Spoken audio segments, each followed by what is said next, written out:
Hello students, this is Ms. Mitchell once again, and today I'm going to be talking to you about social cognitive theory. Now, social cognitive theory focuses on changes in behavior that result from observing others. Now, let's take a look at this little monkey. He is drinking from a can of Dr. Pepper, and the caption reads, "All the zookeepers were drinking it." So, are we just talking about a case of monkey see, monkey do? It's not so simple. The central concept of social cognitive theory is modeling. Modeling refers to changes in behavior, thoughts, or feelings resulting from the observations of models. That is, when we observe other persons, it causes changes in us. This is often referred to as observational learning, basically meaning that as we observe, we learn different things. Now, how does this theory differ from behaviorism, which was discussed earlier? We know that they share a few aspects in common. For example, they both agree that experience is a vital part of learning. They both look at reinforcement and punishment. And both theories agree that feedback is important. But how does this theory differ from the other? Firstly, they differ in terms of the definition of learning. They differ in terms of the fact that social learning theory emphasizes the role of expectations, beliefs, and self-perception in learning. And social cognitive theory discusses the interdependence of behavior, the environment, and personal factors.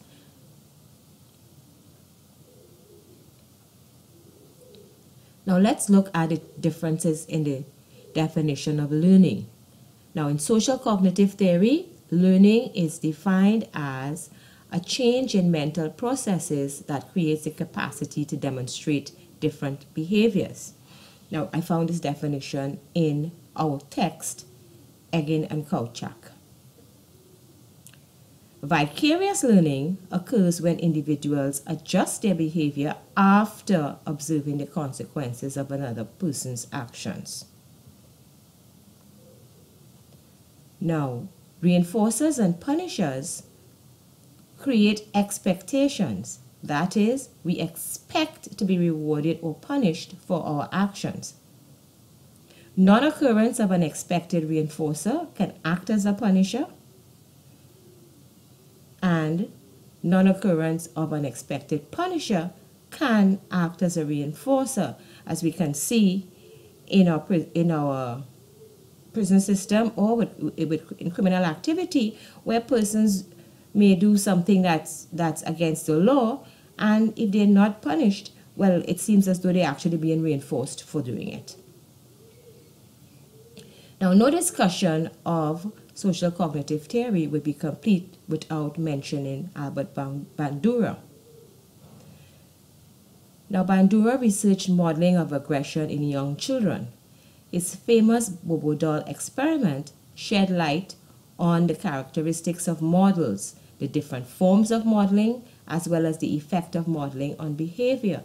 Now, it is important to note that although his research centered on aggression, we also realized that children and persons in general also model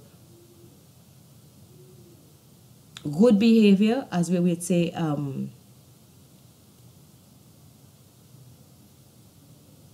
they also model helping behavior.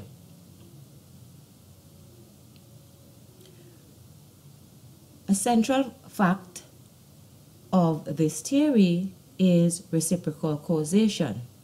As mentioned earlier, this theory looks at the interdependence of the environment, behavior, and personal factors in learning.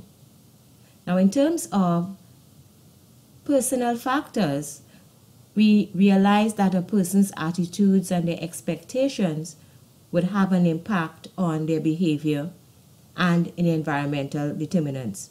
Likewise, behavioral determinants would consist of things like a person's innate ability, whether they practice their work, and their level of self-efficacy, that feeling that whether they can or they can't complete a task. And environmental determinants would consist of access to facilities, social norms, etc. Now let's look at how these work. Now let's say someone gets a low score on a psychology test. That's an environmental determinant. Well, this could influence that person's expectations about future successes on psychology tests. The person then can choose to change their study habits,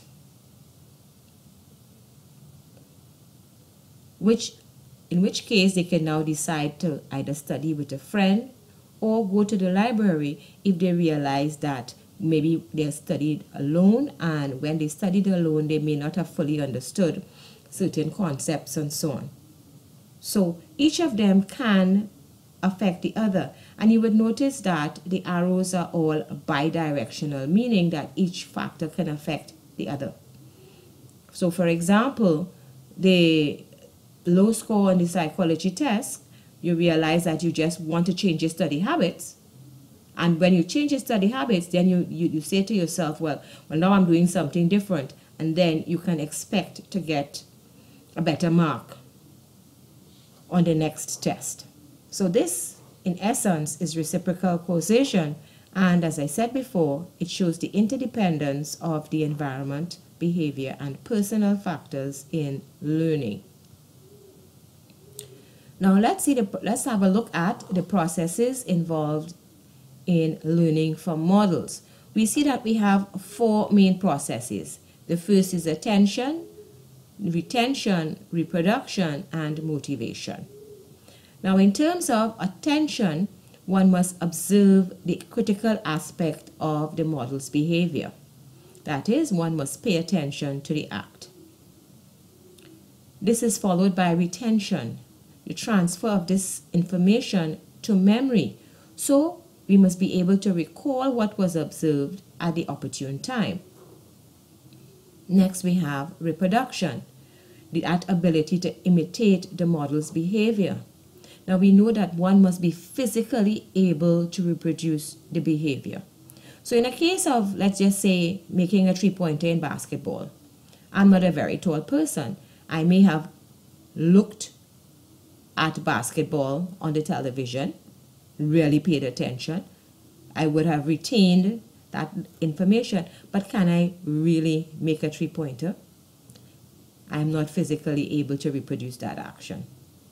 And we will note as well, though, that there's also motivation. Now there are arrows going from motivation to attention, to retention, and to reproduction. Now motivation could be direct reinforcement, vicarious reinforcement, self-reinforcement. That is, one expects to be reinforced for the act modeled. We need to remember, though, that punishment also plays a role in motivating a person to imitate an act or not. Actions that have favorable outcomes tend to be imitated, while those that have unfavorable outcomes tend not to be imitated. Now, there are different forms of modeling. Let's have a look at them. In the first one, we look at direct modeling. That is, the tendency of someone to imitate the behaviors of a live model. As an example, we see a math student attempting to imitate a solution presented by a teacher. Or at a concert, a person begins to applaud because someone else in the audience began to applaud. Now it seems as though the one person to start with the applause act as a catalyst. It's almost as though they push your own buttons for you to start to applaud. And then you start to applaud. Another form of modeling is symbolic modeling. This describes the tendency of someone to imitate behavior displayed by characters in books, plays, or television. So, for example, we all know who this young lady is. So teenagers may want to wear their hair in the same way that Beyonce does. So you may want to choose this hairstyle or this hairstyle. It's up to you. Another form of modeling is synthesized modeling. That is the tendency to imitate different behavior and combine them into a single act.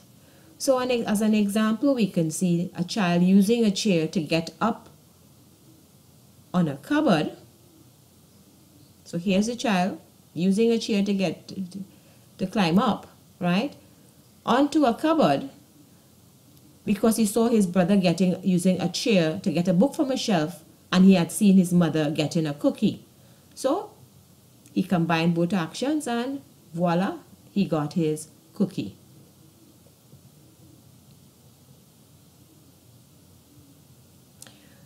Now, look at these children. They may have seen acrobats at a circus use their bodies to build a human tower. They have now used this formation to their advantage to reach a cookie jar. And there he is. He's able to reach a cookie jar, put his hand inside, and get a cookie.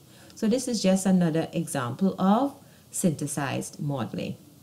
We will continue our discussion in part 2.